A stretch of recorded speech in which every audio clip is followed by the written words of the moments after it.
I don't think the ultra low cost model like that you see in Europe works in North America at all. And you will actually never hear us at Flair refer to ourselves as a ULCC anymore.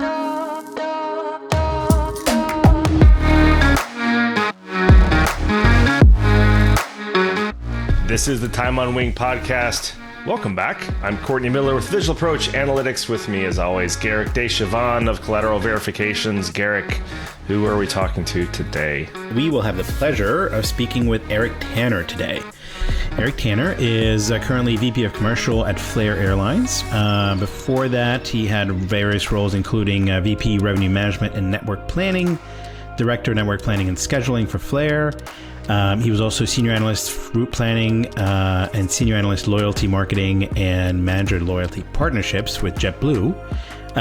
He was also founder and CEO of TripWing and RMP Associate and U.S. Risk Manager for GCAS. And he's got a BA in Geography and Art History from Dartmouth College. So it's going to be really fun to chat with him today about kind of some of the airline stuff, what's going on there. So we're certainly looking forward to that. So Eric, this is your time on wing. Just a quick intermission to pay the bills, then we'll get you back to the podcast. You've probably heard of Visual Approach Analytics. Here's what we do.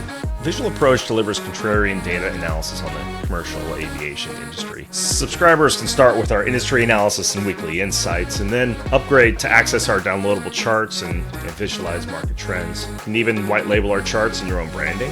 If you need a white paper, a custom presentation with novel contrarian insights for your investors, or your board members, or your boss, yeah, we do that. Our objective is not to be the thought leaders in aviation. Our objective is to give you the tools to be one. Visualapproach.io. Check us out. Okay, back to the show.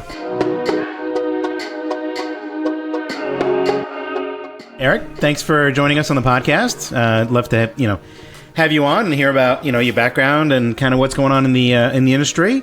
But so as we do with all of our guests, we really wanted to hear your background in aviation, how you got started, where the passion came from. Seems like most people that we talk to kind of love doing what they do. So we'd love to hear your story. So we'll let you take it away. Well, listen, I feel like I'm calling into sports radio. I'm like a long-time listener, first-time caller. That's awesome. Nice. Thanks for having me. What an honor. It's the first time I've been invited onto a podcast that I regularly listen to. Hey, that's awesome. So it's like a somewhat out-of-body feeling for me. Those folks over at the air show, they still haven't called, and I'll hold that against them. Oh, I'll twist Brett's arm. Yeah. Listen, we could do something there. He knows where to find me. He just hasn't called. So anyway, I've been obsessed with aviation my entire life. I don't know where it started. I don't know how it happened. There's large parts of me sometimes that wish I developed a passion for hedge funds or something other than aviation. But the sickness has been in me all along. Growing up, I had my 7th birthday out at Westchester Airport in New York. I had a model airport in my basement growing up. And by growing up, it's still there. It was deep early. Wow, yeah. Oh, yeah. Wow. I don't remember a time in my life where I wasn't obsessed with airplanes. And so, this has always been sort of the destiny. I tried to avoid it for a little bit. I tried to think of myself as being adjacent to aviation and airlines. But I couldn't really resist it. So I went to school, went to college. I studied geography with a minor in art history. So, but listen, this we were talking about this because I find that fascinating.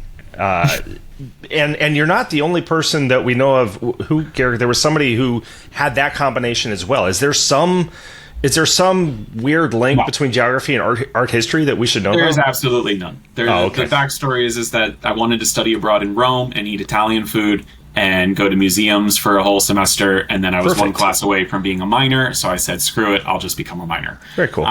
Geography was the real passion. And I think that's what led to my passion. It's kind of ties in with my passion for aviation. Because I don't care about the metal. I don't care about the engineering, the physics of it. When I'm on a plane, unless I'm in a really fancy seat, I want to be on the ground. There isn't a lot, I don't feel the magic when I'm just sitting on a plane. But what I love is how aviation sort of connects the world and how like the human population is developed in part via aviation. And that was what my geography major was all about. I took classes like food and power. I took a class called economic geography that talked about how, Walmart changed the American city forever and how the shipping container is a more consequential invention for the world than the internet. It was really fascinating. But anyway, by the way, put me in that camp too with the shipping container. I buy that. I buy that completely. It was that class that he gave, the professor gave that lecture and my mind was like blown. I was like, awesome. Yeah, that makes total sense. And it's also the impact that aviation has had on the world, commercial aviation has had on the world. And it just changed how I think about how humans interact with each other and the world around them. When I graduated from school, I went into, one of those GE training programs, but mine was focused in aviation. So I went to work at GE Capital Aviation Services back in 2011. It was a really interesting time to work there just because it was like the biggest in the world, but it was right after like Dodd-Frank, and GE Capital was a structurally significant financial institution. And so there were all these new federal regulations, et cetera. And it was sort of this existential crisis of how to handle that within GE. I learned a lot about, aircraft financing and leasing, airline finances, but I didn't like it. And no disrespect to any of my GCAS colleagues who I still see around the industry who might listen to the pod. It just wasn't for me. I wasn't passionate about it because it still felt like it wasn't really about the connecting of the people. It was about the making money off of an asset, which happened to be an airplane. And, probably my own interest in sort of making strategic decisions, when you're an entry-level student. I went and started my own travel company. It was a travel technology company. It was focused on multi-day tour itineraries and reviews. And so I started that. I ran it full-time and I sold it. And then I was going to go to business school because I was like, I don't really know what to do with my life. I didn't really like the aircraft financing and leasing. Didn't really like travel. When did you leave GCAS? When did you sell the company? So I left GCAS after 2 years. So that was 2013. Okay. I ran the company full time, 2013 to 2017. Okay. I ended up selling it in 2019, but I kind of got it to a place where people were paying subscriptions for it. It was sort of making money on its own. And I just wasn't feeling it. I didn't really like being a sole founder, and we can go talk about entrepreneurship all day. I didn't really like being a sole founder, and I wanted to be around other smart young people. So I decided to apply to business school and maybe pivot. So I took the GMAT, did all the studying. I wrote my essays. I was applying. And then I said, well, what should I do between submitting my applications in December and then ideally going to business school in August? And so I just dropped my resume at a bunch of random jobs in New York, which is where I was living. And one of them was senior analyst loyalty marketing at JetBlue. And I didn't prepare anything for the interviews or anything like that, but I've always been a big credit card points person. And I ended up getting the job. And the person who hired me is a guy named Scott Resnick. Mm-hmm. And Scott had the exact career that I wanted. He went to Harvard undergrad, Stanford Business School. He worked at McKinsey. Then he went to United, and then he went to JetBlue just because he loved aviation. And I was like, whoa, this is someone who I could model a career after. So I asked for his advice. I said, thank you for the offer, but what should I do? And he said, listen, no one in aviation cares about advanced degrees. They care about time and seat experience. So come work here for a year. And if you don't like it, I will write you a recommendation for business school and you can go off to business school. So here we are 9 years later. My GMAT score expired long ago. And Scott, I credit with saving me hundreds of thousands of dollars in student loans. And I've been in aviation ever since. So in airlines specifically. So I went to JetBlue. I did loyalty for a year, doing other airline frequent flyer partnerships. I love talking loyalty. It's fascinating. but I really didn't want to be just a loyalty guy. I wanted to be an airline guy. So I took a lateral move to go to network planning. And that was such a humbling experience for me because, there's a lot of kids who grow up thinking that they're airplane nerds and they're av geeks and they're armchair CEOs and they know how airlines work. And you don't. You just don't. And I was one of them. I was, just like this little whippersnapper who thought he knew and he didn't. And it was a really humbling experience to have to learn the material, but also learn that there's no shortcuts and you just have to do the work. And I also learned a lot about myself in that you get to an age where your friends start going in different speeds in their careers, in their lives, etc. When you're in school, everyone goes up a grade at the same time for the most part. And you got people getting married faster than you, and you're like, well, what's wrong with me? Is there a problem? You see people doesn't mean there's not, by the way. No, for sure. No, it could be.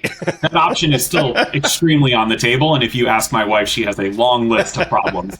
I got one of those lists too. Yeah, but if you, your career starts going at a different speed, and I had to get very comfortable with knowing what my goal was, which was to work at a higher level in an airline where I could make strategic decisions about the airline. And I had to be comfortable with the path that I had chosen, and so I kind of toiled as a senior analyst in network planning at JetBlue. Did the analysis around the now ill-fated Northeast Alliance during the peak of COVID, and then once that was done, they needed someone to go do the loyalty side of it.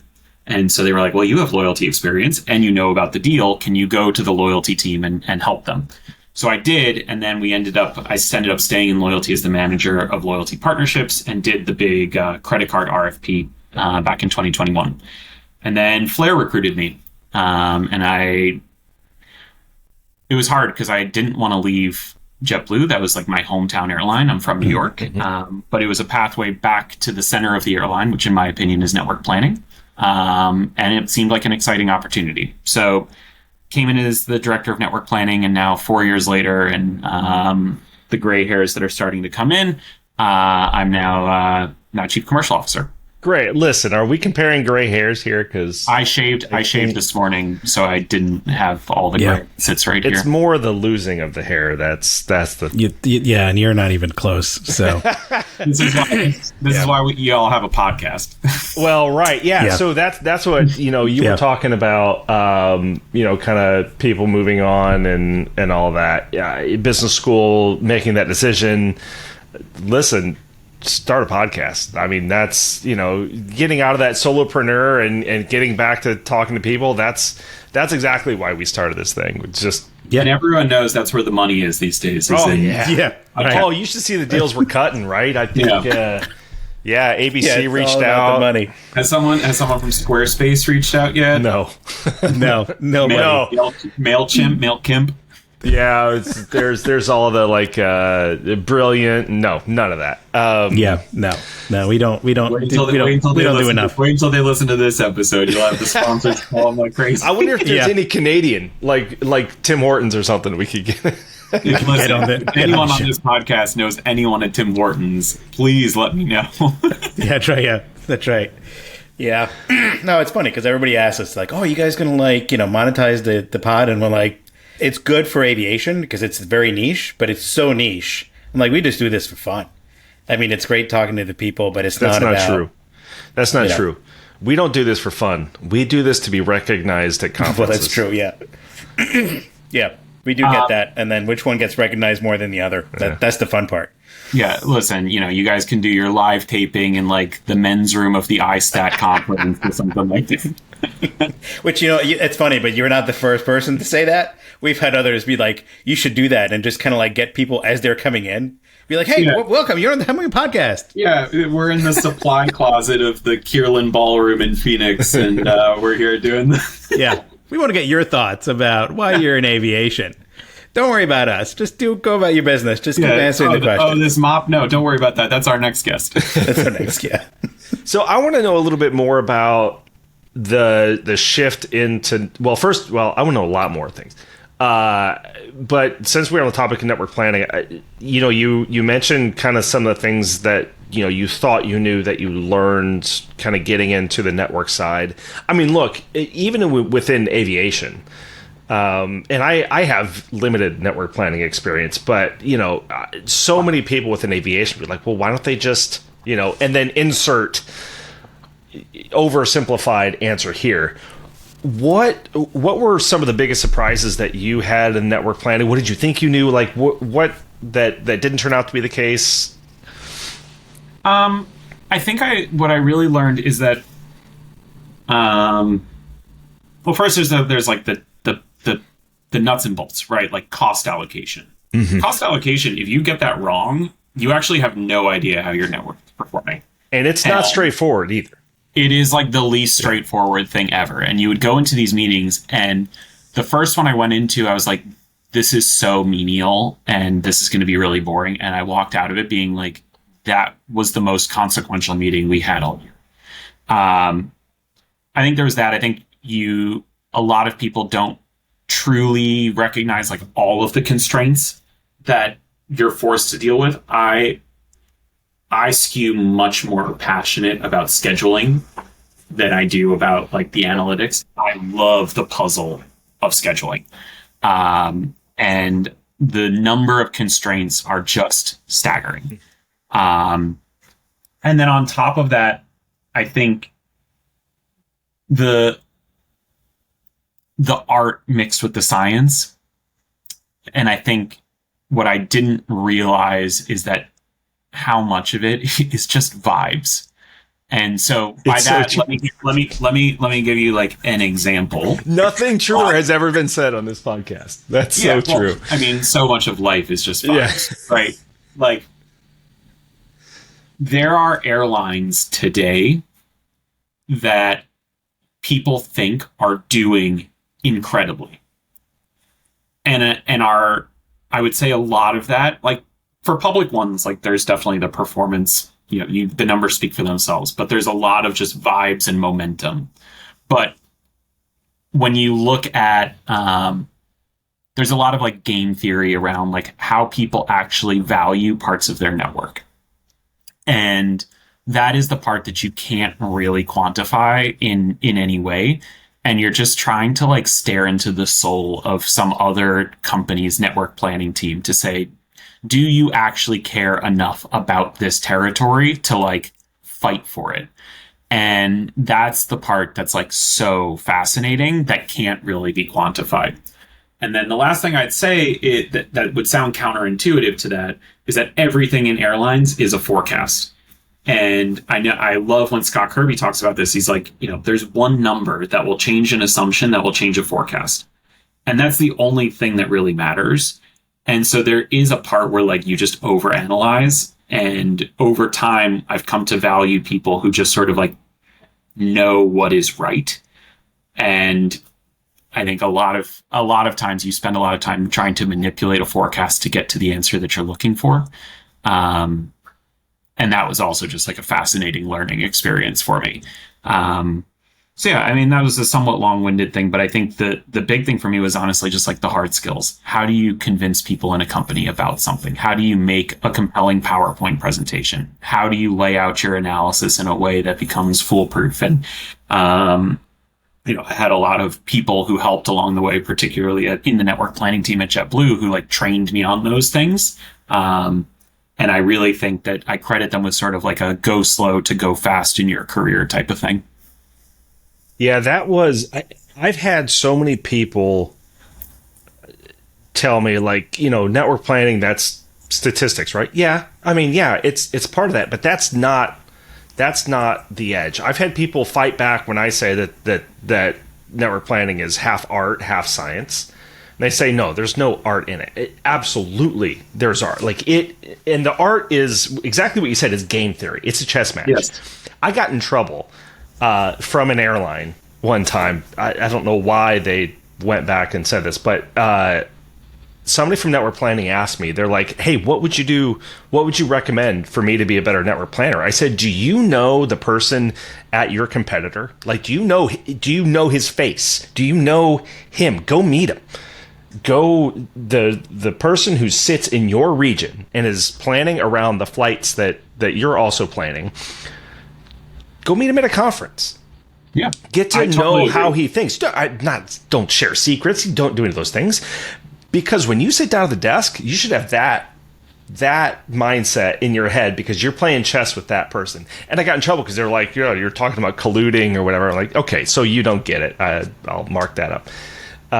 But like, that's what is so often missed about just the actual act of network planning. I'd say revenue management probably, in that vein as well, is it's a giant chess match, and there's no one right move. It depends on what the next move from your competitor is going to be. Yeah. You're exactly right. I know all of my competitors. I make a point of going up to them at conferences. Like when I'm at a routes conference, like I find their tables and I go see who they're talking to. I check their body language and I say hi to them. Love it. I think I know what most of their motivations are. Mm-hmm. And, I look at the same data that they do.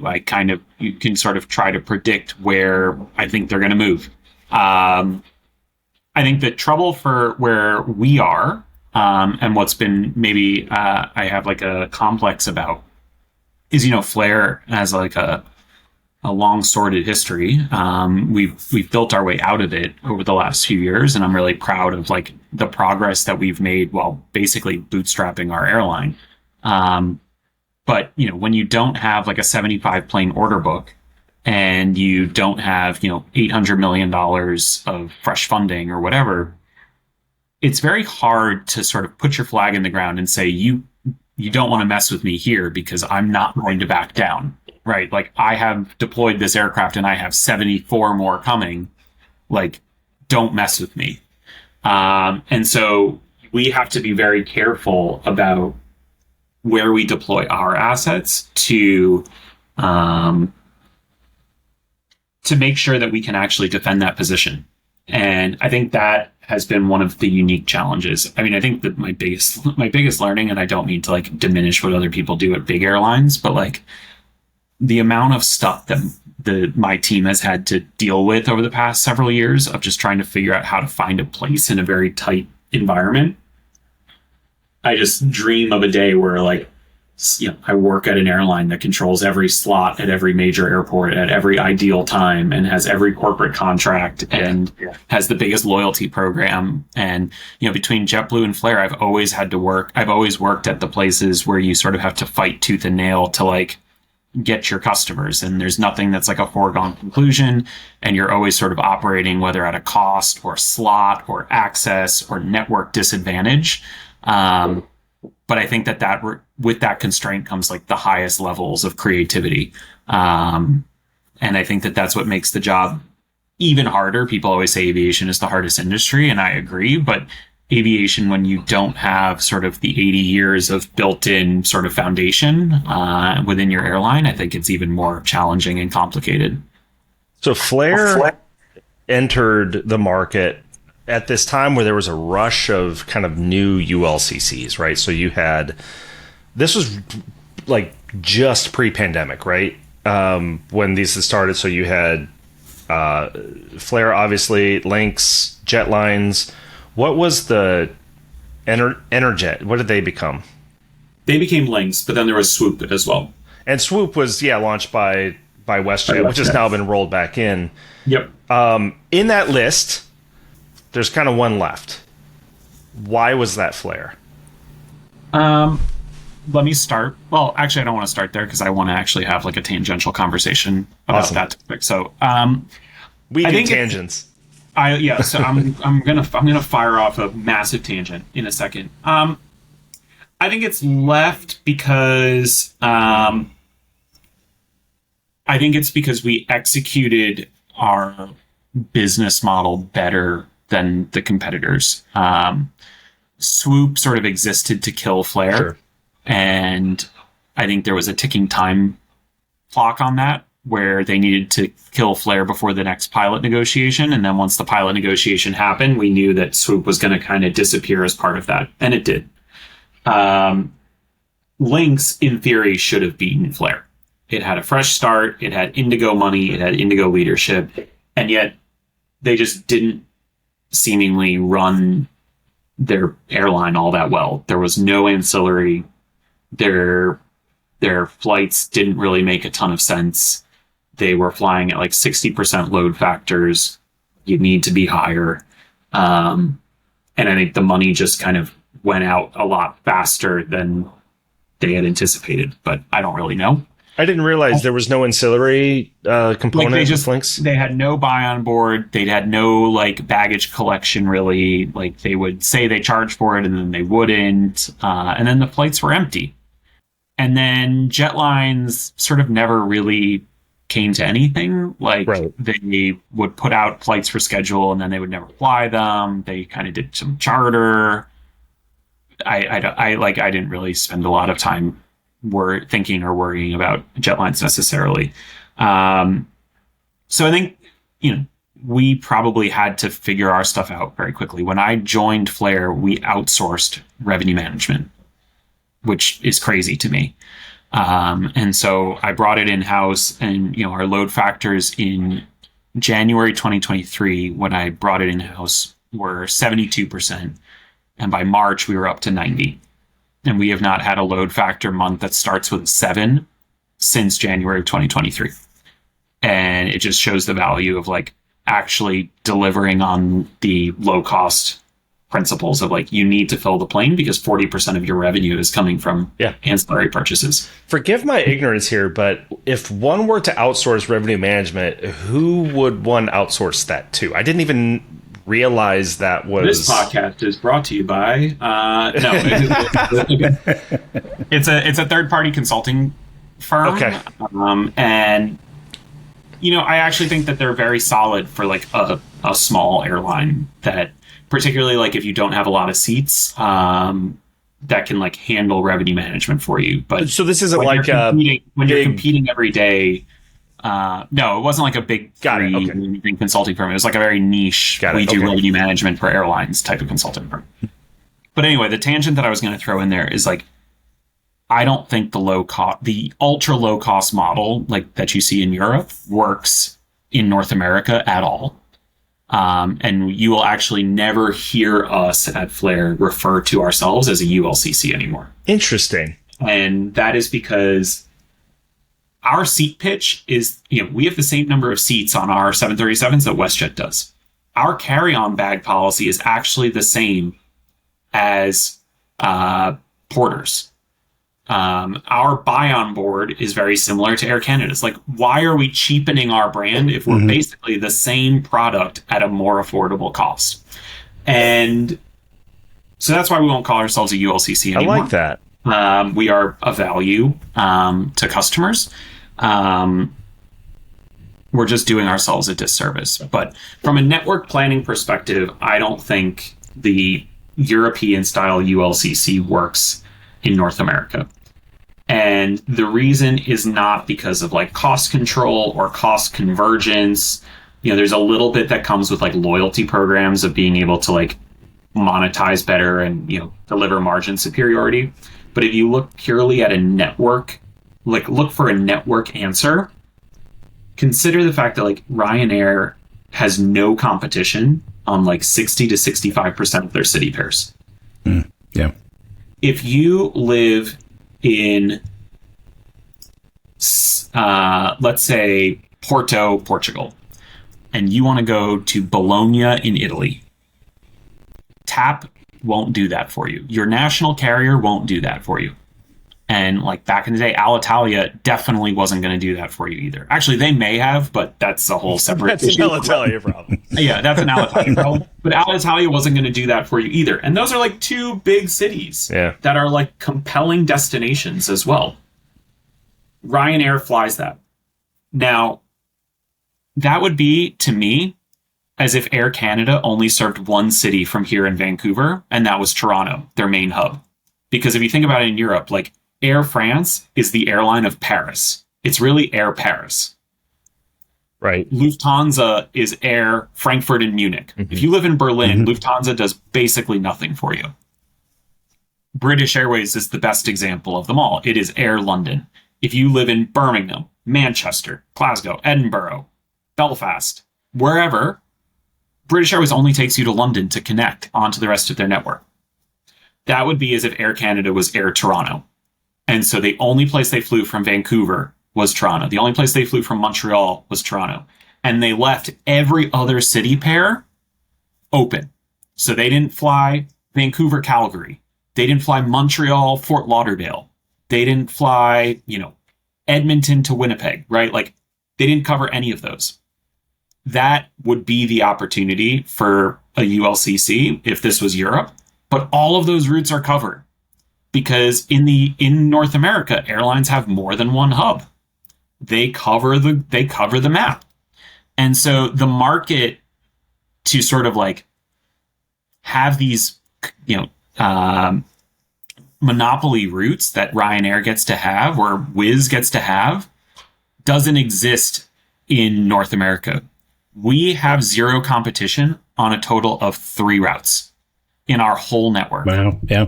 Really? And so we have to compete always. And so you can't just like float by and say, we're gonna have a kind of mediocre experience and customers will come back just because we're there and because the price is low. You can't really stimulate all that much in Canada because the airport fees are so expensive. The taxes are so expensive. The nav fees are so expensive. And you can't just assume that customers will come back because you're the only option. You have to actually win against your competitors because you're competing on every single route. And when I look at what's going on with like Spirit, Frontier in the US, I think there's a bit of that same problem that as other airlines consolidated, they covered the whole map. And so where are you going to sneak in and have these routes where you have pricing power? Right now, they have no routes with pricing power or not enough routes with pricing power. And so they are beholden to the pricing of the competitors. And for those competitors, tanking fares on Newark, Fort Lauderdale, that's such a small portion of their network that they'll say, hey, I'll take the pain over there because I have all these other routes that can subsidize. As a network planner, what you realize when you look at the P&L is that you have one half of the network usually subsidizes your growth program somewhere else. Mm-hmm. Not every route has the same, purpose, margin, etc. And so when you have the scale, you can have your little skirmishes and your fights be such a small portion of your network. For ULCCs, in Europe, you can still have those skirmishes, but you still have these like profit centers that that no legacy airline's going to touch because it doesn't fit their strategy. North America isn't like that. The airline, the legacy airlines cover every city pair, and so you have to compete differently. But I'm very curious to hear your guys' thought on that general theory and premise, because my goal of this tangent was not to lecture you, but more to hear your thoughts. I haven't thought of it like that, but clearly there's something there. I think one thing to point out is that, the U.S. market I know better than the Canadian market. It wasn't always like that, particularly through consolidation. We had gaps. Yep. And they were able to fill those gaps. Yes. Fort Lauderdale came out of nowhere, over the last 20 years. It's a long time that Fort Lauderdale, but it used to be the other South Florida airport, right? Hell, Newark was like that, 40 years ago. And or JFK when JetBlue started. JFK actually had become no one took a domestic flight out of JFK in 1998. So you still had those opportunities. It used to be Southwest that was going into these city center airports that had been exited to go to the major hubs. Right now, though, it's full. Like even if you look at some of the former hubs, so like Cincinnati, Cleveland. Those have rationalized. They didn't have as many flights as they used to, but they went through their down period.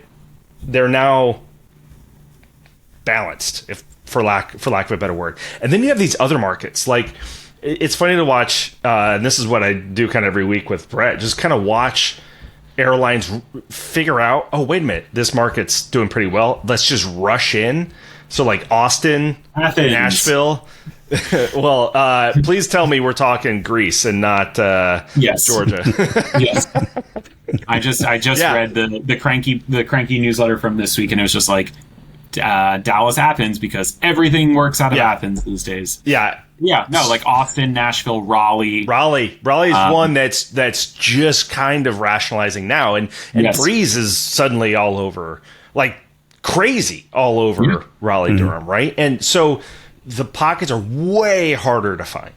They're so much more difficult to find. There's an element in there that I don't think is talked about enough.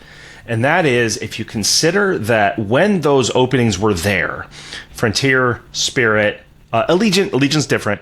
Allegiant's totally different. Yeah, I mean, they're still competing, but I mean, good on them. They're technically monopoly routes, and it works for them. But Spirit, Frontier, Allegiant, kind of that original class of ULCCs, were hitting these markets with MD-80s and 319s, right? Oh my goodness, a 320, right? Now everything is 321s.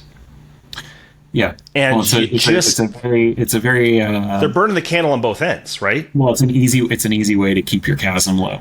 I just presented the cycle this week, right? Like, we need lower seat costs. How do we get lower seat costs? Increase the seats. Oh crap! Now we got to fill them. Lower fares. Oh, now we need lower seat. Right, and you get in this. Well, I'll take it even one step further. It's very easy to be a skim carrier when you fly when there's demand, because then you can skim. But you're the first to lose. It's super hard to be a skim carrier if you've got a brand spanking new A321neo with a very high ownership cost that you have to fly 13 hours a day. And you see this problem now with like Wizz, you see this problem with Spirit, you see this problem with Frontier, where now they are forced to fly out of their high ownership costs. They're forced to fly during lower demand periods where they just can't get that skim to fill 240 seats. I have gone on record saying that one of the great disruptions in aviation, we kind of have one a decade. I would call last decade kind of this loyalty.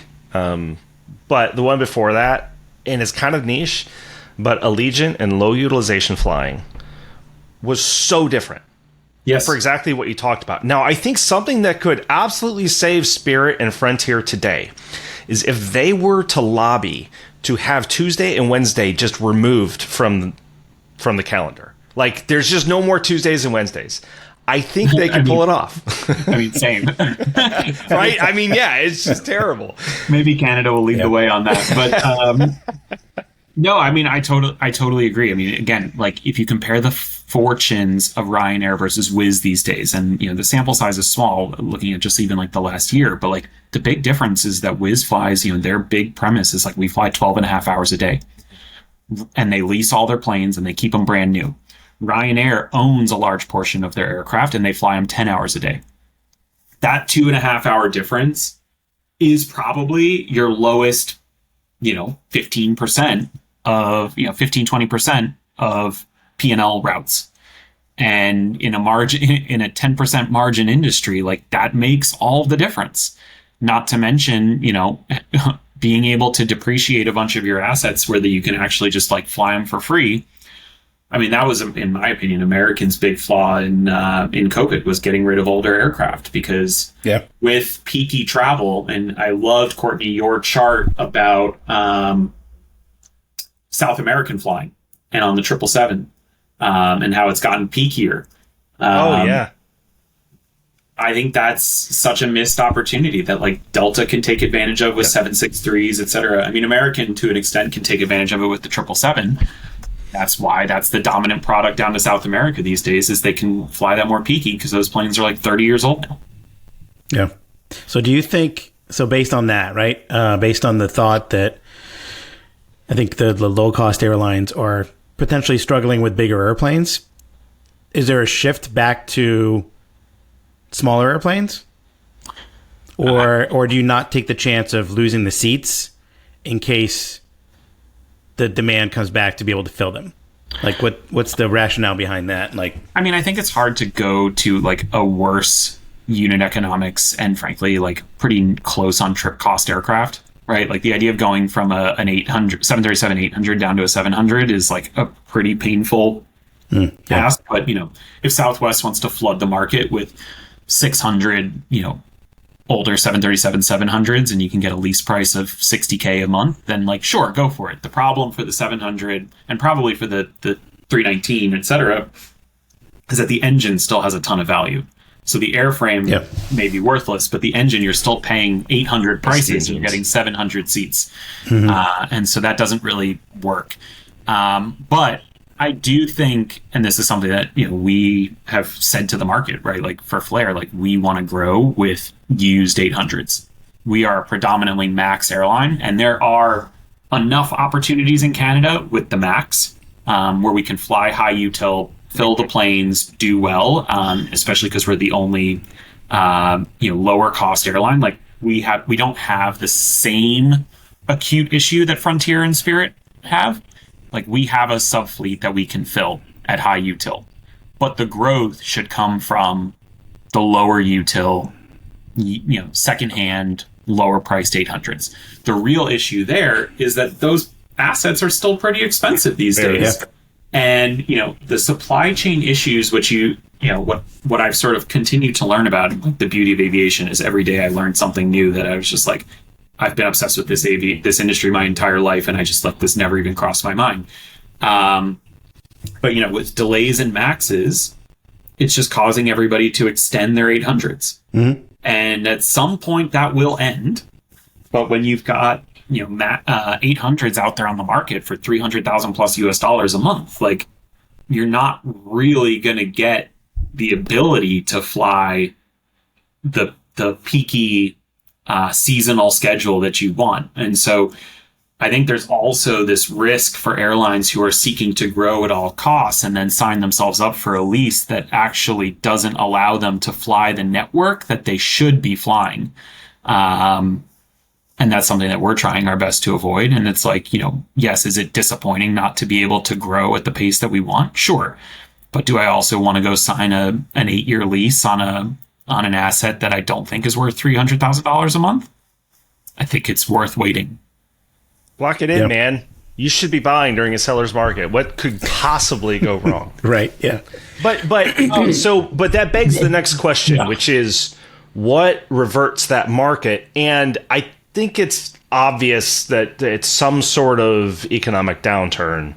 I mean, whatever that's going to be. The problem there is that the wave that we're following in terms of aircraft values, and if only we had somebody who knew about aircraft values on this podcast, but the wave, it's too bad. Maybe next time we'll get one. The wave that we're following in aircraft values actually comes down the other side, but because of demand, so demand comes down with it. So it's not until the trough of that forward that I think we really see that reset. I don't know, Garrick, am I making stuff up?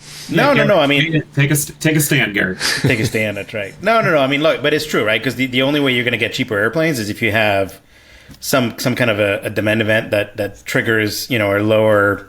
It's unfortunate because then you're looking at it going, well, we don't want to necessarily invest in more airplanes when we have fewer people flying because they don't have enough money to do it. But that's the time to do it, right? And it's the same thing with investing in airplanes, right? It's the best times are during a downturn, but it's convincing your investors that let's buy stuff now. We may not place it right away or not place it with great credits or at great rents, but that'll change. But it's how do you convince the people that are signing the checks to do that? Well, and let me take it one step further. You have the second unknown, which is engine issues on your newer aircraft. So say you actually got the delivery, say you got the fleet, you're going to keep your old 800s or your old 321ceos around because you don't know how many of your Maxes and Neos you're going to have to ground at a time for LEAP 1B engine maintenance or GTF engine maintenance. And so you have this unknown where like, okay, I'm not going to meet my CASM target. The CFO is down my, is on me about it. I have to make sure that I at least keep my capacity targets. to account for all these aircraft that might be sitting on the ground with a long-term maintenance event. This is why this industry is so hard, is because you have all these things. At the same time, you are one bankruptcy event away from, a bunch of, used aircraft hitting the market. And then all of a sudden there's like a bit of a feeding frenzy, but it will be the fastest feeding frenzy ever, because I know that everyone's clamoring for aircraft to cover either growth or cover the gaps that their maintenance team is foreseeing about having to ground a quarter of their fleet. That bankruptcy event is really interesting too, because I think that's driving a different dynamic, which I was showcased very well by Barry Biffle, and I didn't read the direct quote, but it's totally something he would say, which is be like, hey, we're set to be the last man standing. Like this whole last man standing mentality of, I don't need to run a profitable airline. And I'm not picking on Barry or Frontier specifically, because a lot of airlines have done this. I don't need to run a profitable airline. I just need to wait till everybody else leaves. I need to have more cash, better capital partners that are willing to continue to invest money than the other guys. And you get that bankruptcy event where capacity just comes out. I mean, you were talking about more aircraft supply, but even on just the capacity in the market, in the US, on the low cost side, I mean, it's pretty much that. I mean, what's your plan? What's your plan for profitability? Let's see what happens with Spirit. Yeah, I'm not sure I fully buy that, just because, like, it would be one thing if Frontier and Spirit were both, like, big Fort Lauderdale airlines, etc. Like, they have some overlap in Orlando, but, like, Spirit disappearing isn't going to help Frontier in Denver.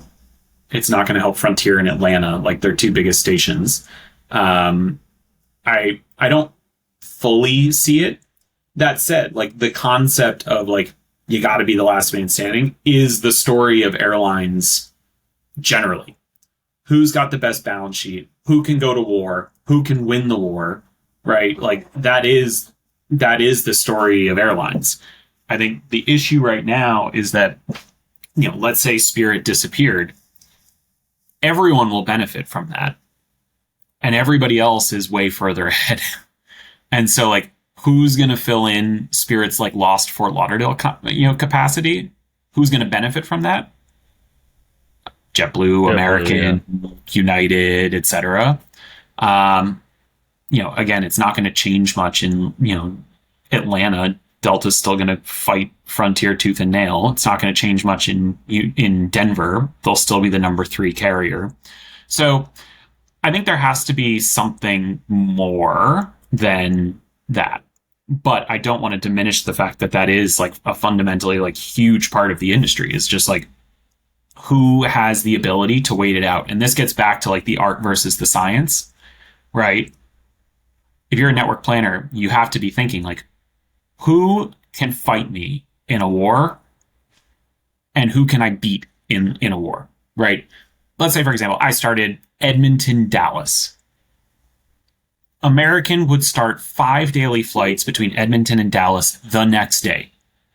Not because American is, like, doing incredibly as an airline, but it's because that is the place that they cannot afford to even let one, like, crack in the wall. Yeah. I know that. But if you look at the data, you'd be like, hey, there's a good number of people here, and it's Texas to Alberta. Like, it makes total sense. But, like, you need the art to be like, hey, if I do this, I'm basically throwing a Molotov cocktail into the Pentagon, and, like, they will destroy me. Yeah, that's like one of the markets that always... There are a lot of markets that just look way better than they ever perform. Colorado Springs just is always one, and the problem with Colorado Springs is it's an hour and a half from one of the largest domestic hubs in the United States, right? So it just... The numbers look great, but it never really pans out, right? You kind of get into that customer behavior. But even, like, okay, I'll give you a really niche Canadian example. Like, Vancouver Prince George is a top 10 O&D out of Vancouver. Prince George is a very small community. I have been there. I highly doubt either of you have been there. Put it on your vacation list. Anyway, on paper, you're like, okay, if I'm going down the list of O&Ds in Vancouver, like I have to serve Prince George. But if you're going to serve Prince George, you have to serve it like multiple times a day because it's people who are coming down to Vancouver for like doctor's appointments. It's people who are coming for business meetings, etc. Not to mention, there's also like contracts of like natural resource stuff happening in Prince George where it's workers who are going back and forth. So you see the PDU on paper and you're like, this is a surefire thing. But if you serve it incorrectly, it won't work. JetBlue served JFK Palm Springs for a long time. On paper, that makes total sense, and they were the first airline to do it. And for a while, it was okay. But it was flown as a classic JetBlue. We want to utilize our resources, cover cash, fly it as a red eye. JFK Palm Springs makes no sense as a red eye. That is like a high value leisure market, and you got to fly it as if it's flying to the Caribbean, where it's a morning departure. You check into your house or your hotel, you fly back in the afternoon. And that has too high of an opportunity cost for JetBlue, but it makes total sense for Alaska to do that as a westbound originator. It's not just about serving a market. You have to serve a market the right way. If you serve a Caribbean beach destination as a red eye, no matter what the PDU and fare are, it's going to look like crap on your P&L.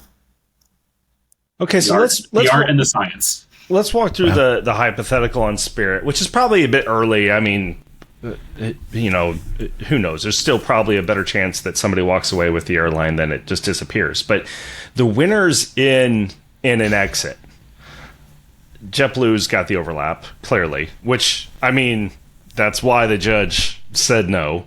But then I would argue probably next is Breeze. Like, they're already positioned just pound for pound, like how much of their network would benefit. I wouldn't even put a Velo in there because the New Haven, they're so focused on New Haven. But after that, I mean, yeah, the big players, Southwest gets some gravy, but Frontier redeploying airplane, they would do it in a heartbeat. Trust me, they don't care about next week's schedules if they're not profitable.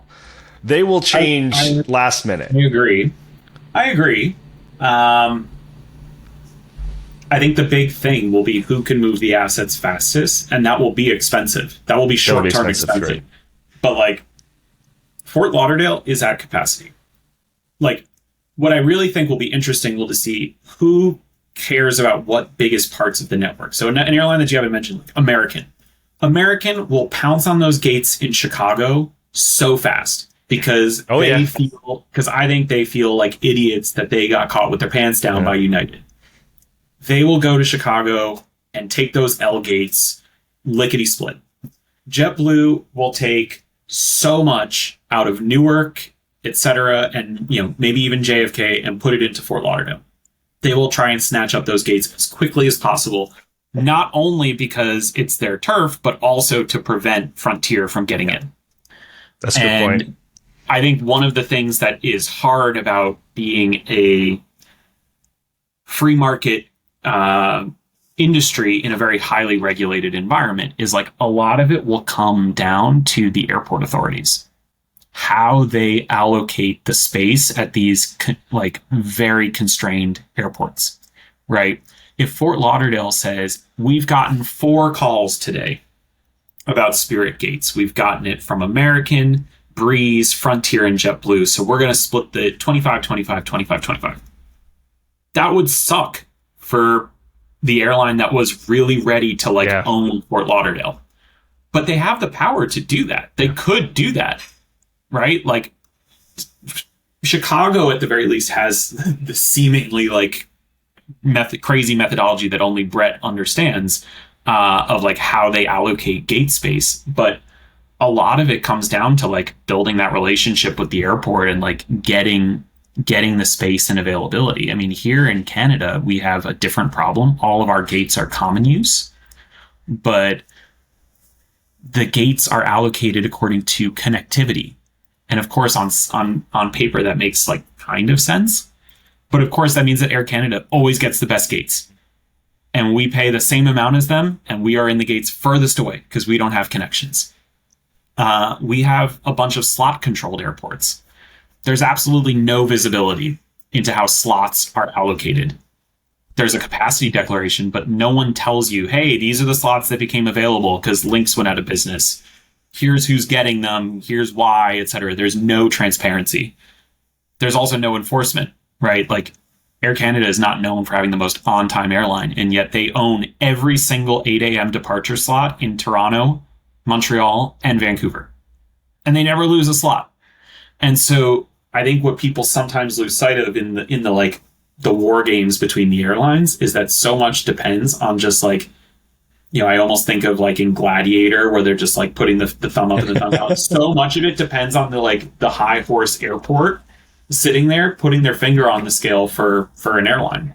And I think what will be really interesting to see will be how communities think about air service in their constrained environment and what is the best thing for the community.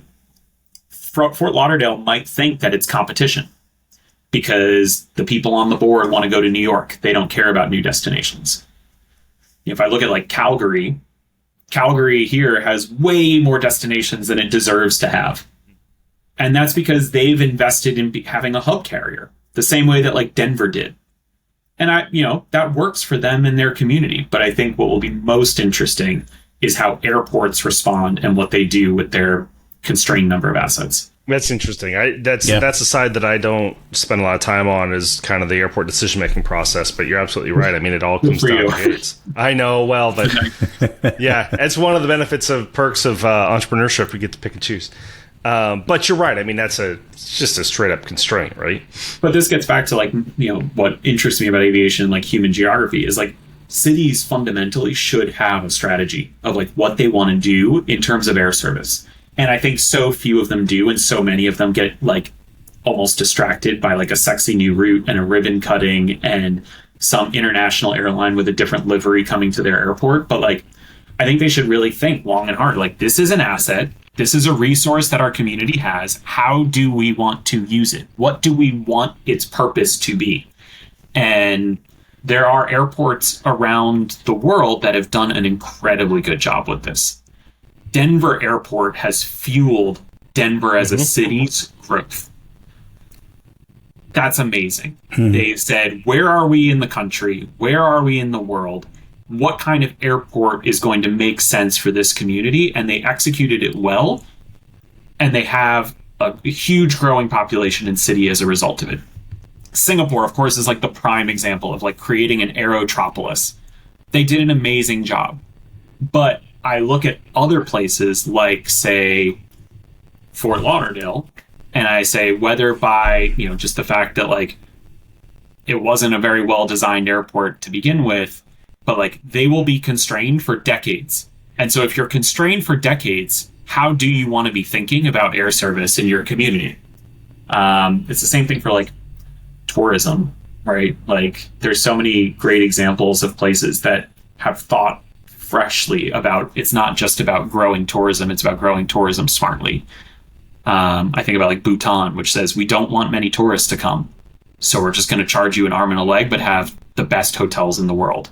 And so they deliver more yield per tourist than anywhere else. Interesting. And so they can make the same amount of money on a fraction of the number of tourists that other countries would need to get that amount of money.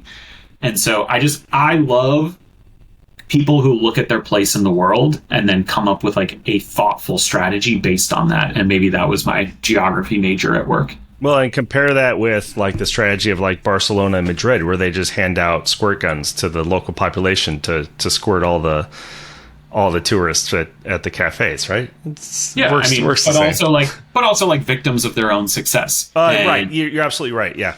Like Barcelona did such an amazing job revitalizing their city for the 1992 Olympics. And then they sort of like celebrated that and then just like ignored some of the other things that needed to happen, like housing and jobs. And everything got wrapped up in tourism that there was sort of nothing else left. But But it's like everything in life. There's seasons to everything. You can be a city that's on a high, and then something happens, and your city can be struggling. Right? Like I'm from New York. New York in like the 2010s was like incredible. It was safe. It was good vibes. Of course, it was expensive. It will never not be expensive. But then like things felt a little bit off, after COVID, and here in Vancouver, there's such a housing problem. Vancouver is similarly is like a victim of its own success. It's beautiful. It's like it's been found. Like people have figured it out. Now it's just a question of what are you going to do about it? And I think it's the same thing for these airports. Fort Lauderdale has been found. It's been discovered that people actually hate flying to Miami and like want to fly into Fort Lauderdale. Yeah. That's great. What are you going to do about it? Are you going to go for yield? Are you going to go for trying to keep it that small, quaint airport that everyone likes? Or are you going to build it out? That's an interesting discussion point. And a lot of those markets have been found in North America. Like, and that's that goes back to what we were talking about, which is like, a lot of those markets have been found. A lot of the, Charlotte was found. There aren't that many markets left. Like you look at like Indigo's growth in India and you're like, okay, cool. That's like shooting fish in a barrel. You have a growing economy and like no one else serves, and there's like city pairs galore. And that's what I imagine being a network planner in the US in, right after deregulation was like. Yeah. It's so I obviously don't have a lot of airline background, so that's why I'm a little quieter because, you guys are just geeking out, but it's fascinating to me, like all the different obstacles and challenges that you have running an airline. And yet there's still so many people that feel like they should get into the airline business, or like, it's amazing to me, right? Even every time there's somebody that goes under, right? There's somebody else that's kind of like, you know what? I think I can do that better. And yet it's the same challenges, right? That doesn't change. I mean, I think there's like a lot of, it's such a vanity play, right? Like everyone knows about airlines and everyone has experiences and tells stories about them. And so it's such a sexy thing to get into. And I frankly think there's like just so much like white male hubris out there in the world of like, I can do that. And like, again, I'm a victim of that, and I had to go and like learn it and like realize that there is no shortcut to just being like, I can run an airline. You can't. Like, I have learned it. I've been a student of the game for a long time, and I learned firsthand that like I knew nothing. And every day here, like I still know nothing.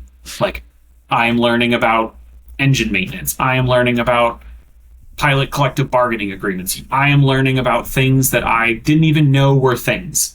But I think a lot of people fly on planes, are customers, and are like, I know what this needs. Right.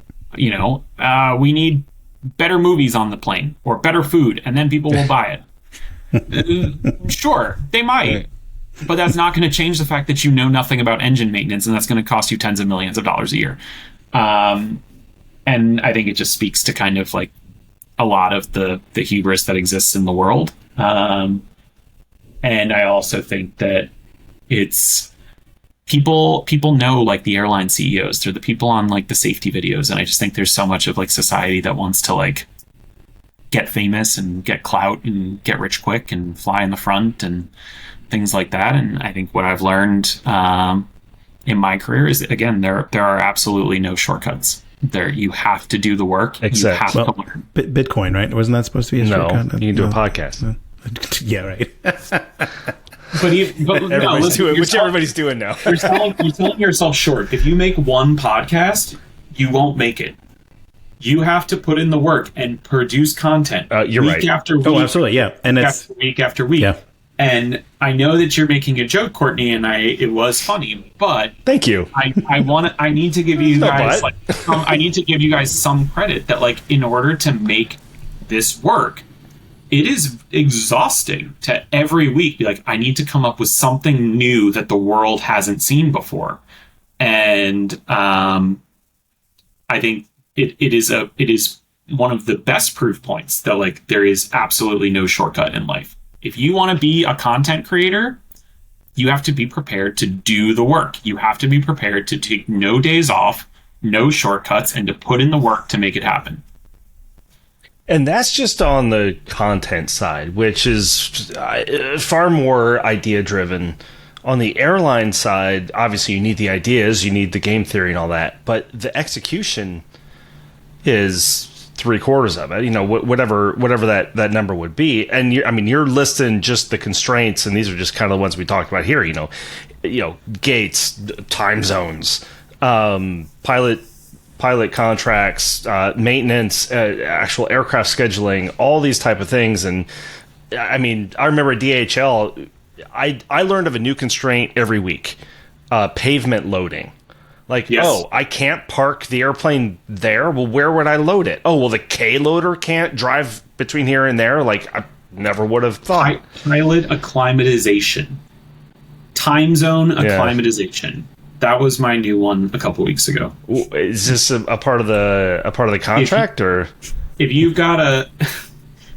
Turns out crew bases on the eastern seaboard are more valuable than crew bases out west, because if a crew member does a red eye from the west to the east, their acclimatization is based on their home airport. Mm-hmm. So let's say I have them red eye and then I have them rest, and then the next morning I want them to do a 7 a.m. flight. But a 7 a.m. flight is 4 a.m. on their body clock. So they only get the duty time that is tied to 4 a.m. as your duty report period, as opposed to 7 a.m. 4 a.m. I get 10 hours of duty.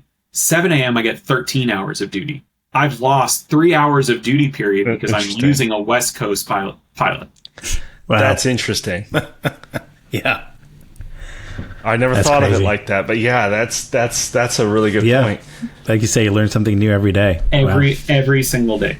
But yeah, it's crazy. But I think that you talked about executing. I think there's like a third part of airlines that makes it even harder, which is like, let's say you have a podcast, right? You say, I want to have a podcast about aviation. Great. No one has a podcast about aviation. You have an amazing idea. Then you need to execute it, right? We talked about it, putting in the work, finding the guests, setting up this, screen share for all of us, setting up your mood lighting, making it look like you're a diehard Mets fan. All of that stuff is to execute a great podcast. The third part for airlines that you have to do is you have to operationalize it, right? So let's say I want to roll out a new brand.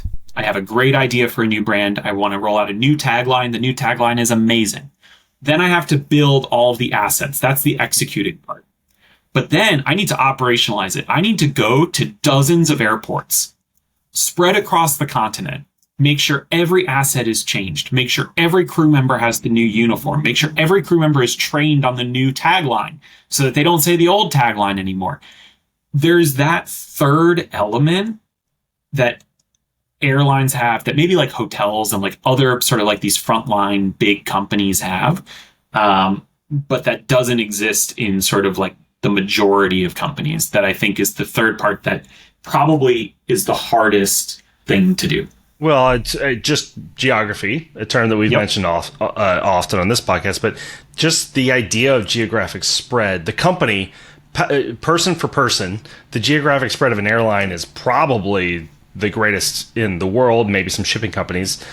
Whereas, if you think of like globally positioned companies, you're talking, I don't know, Apple, right? Microsoft, some of these like Exxon. Apple. But there's so many people. Most customers interact with Apple in one place. Interesting. Right? They go to the Apple store in their town and they buy like an iPhone. For an airline, most people have to interact with an airline at least twice and in a totally different place, right? If you buy a round trip ticket, because most people come home at some point, right? I've technically only taken one fully round trip flight in my life, and that's when I moved from New York to Vancouver. Every other trip at some point was a round trip to come home. Most of the times it's on the same airline. So you have to deliver the same experience. For me, I have to deliver the same experience in Toronto that I do in Guadalajara. That's the hardest part. And that's the part that, like, even a hotel, you go to one hotel. And yes, like Marriott, they need to have some consistency hotel to hotel, but in the same trip, I need to make sure that everything is the same in two completely different places. Interesting. I never thought of it that way, but yeah, you're right. I'm wondering if there's any other similar type of where there's like multiple touch points in different places. If there's an industry like that, I don't.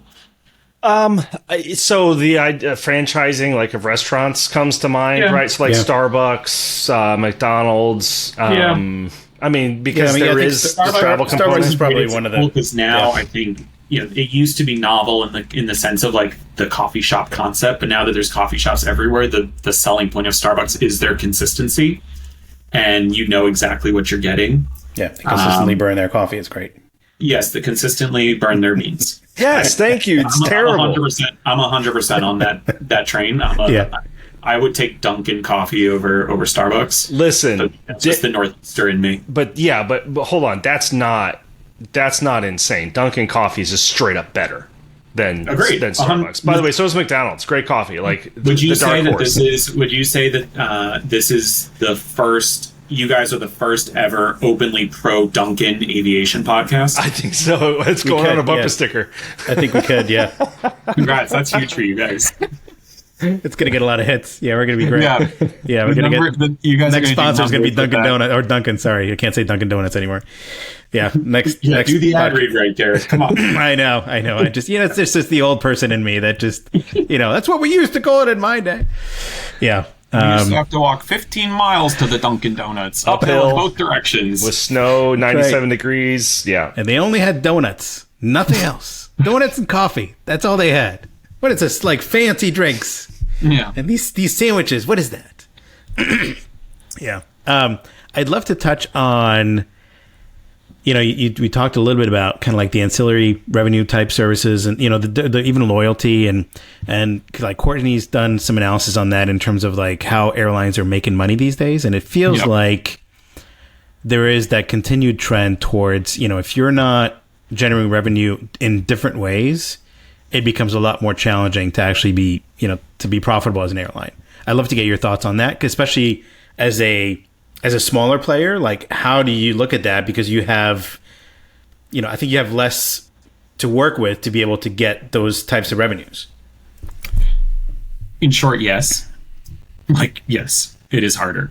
Yeah. And yes, loyalty is the pathway to profitability for most airlines, particularly in the United States. It's a little bit different outside the United States just because the interchange rates in the US are so much higher. And so as a result, there's just a bigger cut from loyalty that airlines and banks can take advantage of. What are the rates in the interchange rates in Canada? It's like 300 bips in the US and it's like 100 bips in Canada. Which is the same as Europe, right? Europe's 100 bips? Yes. Yeah. Wow. I didn't realize Canada was okay. So when you look at, say, like Air Canada, Air Canada is all about sixth freedom. What is the most lucrative credit card in the Air Canada portfolio? It is their US card. I live in Canada. I use their US card. It has so many more perks than their Canadian card. Because there's three times as much money to put towards it. Precisely. Yeah. Their Canadian card, they charge like $500 for one of them, and it has less earning per dollar spent than my US card. It's a different animal. And so, having worked on a loyalty team at a US airline, I would argue that all of them are credit card companies or should be credit card companies that happen to fly airplanes. And I think Alaska does not get enough credit for their success being attributed to creating a genuinely valuable loyalty program and not cheapening their loyalty program and investing in it as an always-on evergreen marketing initiative. And I think it has done more for them in fighting off Delta than anything in Seattle. People covet Alaska miles because they are valuable. And they found, and again, if you want to talk about like the game theory of it, they found the Achilles heel of Delta. They said Delta is good at everything. They've got the network, they've got the operation, they've got the premium brand, they've got the ad reads by famous people, right? Like all of these things. But what they had, the one thing they didn't have was a valuable currency. Well, the joke of calling it sky pesos. I think, a stable currency, I think is, and this is predictable. Yeah. I have had this conversation so many times on how this loyalty system balances, or I don't want to say comes to an end, because that I don't think necessarily is what we're talking about, but it's inflation. That's a term we all know and love today. That's what's happening in these programs, and that's what, if I can, just based on credit card spend, get access to the lounge and the front of the airplane based on points, then me as a freaking flyer, that's suddenly less valuable. Each point is less valuable. It's that inflation. And you're right. Alaska, first of all, just by, again, if we consider, and Garrick's heard me say this over and over again, if we consider loyalty programs, miles as a currency, then the liquidity is basically a function of the network that you have access to spend them.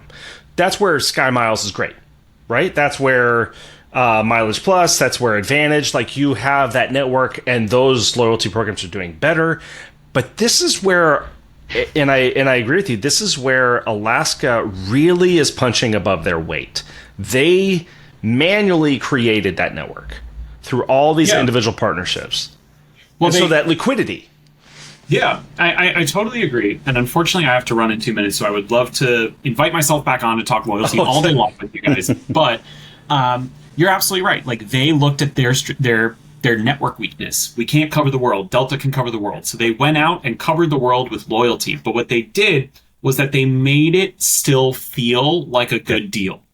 And that's where Delta and United and American have moved away. You cannot find a Delta One business class seat with Sky Miles for less than like 400,000 points. That's not a good deal. Right. That's basically just getting a cashback card. Alaska made you feel genuinely valued for getting their points because they offered good deals. And you had to look for them, and they weren't always there, but they offered good deals. And that's a factor. Not only, like, there's the inflation part, Courtney, but there's also airlines got better at selling their seats. So, like, displacement was now like a real thing. A lot of these international airlines aren't quite as good as the US airlines. And so they will have empty seats, and Alaska will sell them to you for like 55,000 points to go across the pond. And you will take them, and you will be so grateful to Alaska, and you will covet their points. And they made their points really hard to get. That's the other thing, right? Like, if you want United miles, I'll just get a Chase card and I'll transfer. And of course, I'm sure they have a good deal with each other because they do the co-brand. But Alaska, the only way to get Alaska miles is to fly or to get their credit card. And so now you've got people in Seattle who covet the currency and they get the Bank of America Alaska credit card. That is an airline that, as we close out this conversation, like, that is an airline that is thought about strategically about where they stand in the market, what their network is, what their value proposition is, and how they mitigate the risks that they have to their airline of, like, not being a global carrier, et cetera, et cetera. So I love when airlines do that. I think about it with, like, JetBlue when they invented Mint. Yep. That was a super intentional product, and you can feel it. And as a customer, there's something almost subconscious when you feel that, like, intentionality. That it's really hard to, you can't forecast it. You can't put a business case together on that. You just have to kind of do what's right.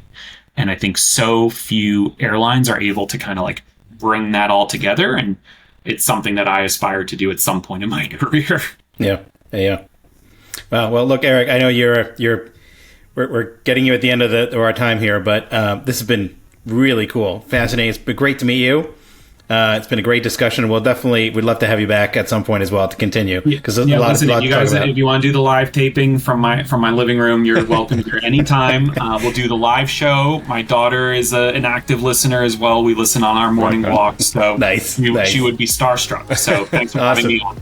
Well, I've never been to Vancouver, so maybe that's an opportunity to go. Right now, you have a reason. There you go. Yeah. But that was great. Thanks, Eric.